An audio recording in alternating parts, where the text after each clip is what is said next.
Hi everyone, bad car symptoms here. If you have had a coolant leak, if you've performed a coolant flush, or else you may have leftover air in the coolant system. This video will show you how to notice that through some common symptoms. Stay tuned. Bad car symptoms. Engine temperature fluctuation. Perhaps the most obvious sign of air in the coolant system is a significant fluctuation in the coolant temperature. Instead of the temperature steadily climbing to a working temperature and sitting there, it may climb fast, and shortly after that it may go back to low values. The erratic behavior will be present all the time while you're driving or when the engine is running. Engine overheating. These erratic temperature changes that we've mentioned can easily lead to engine overheating. In case of air in the coolant system, know that overheating can happen suddenly and very quickly, and you have to pay attention to avoid overheating and possible engine damage. Bad cabin heating.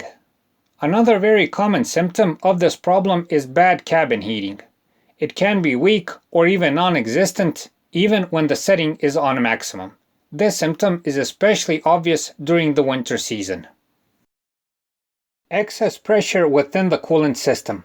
Pockets of air within the system can produce excess pressure similar to a clog. You'll notice that the coolant hoses are swollen and under pressure even after the engine has been turned off. Besides this, the coolant bottle will also be pressurized.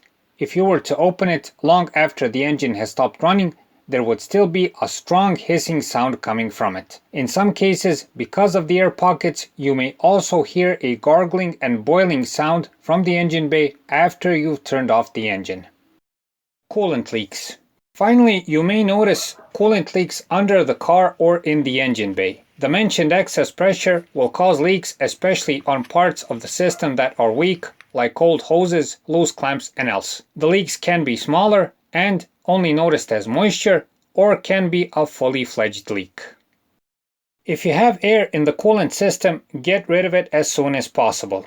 If left for a longer period of time, it may damage the coolant system. Usually, venting the coolant system solves this problem. If it doesn't, you should check all the other components for leaks or other problems. So that's it for this time. We hope the video helps find the problem. Please like and subscribe. It's a huge help for what we're doing. Thanks for watching and thanks for your time.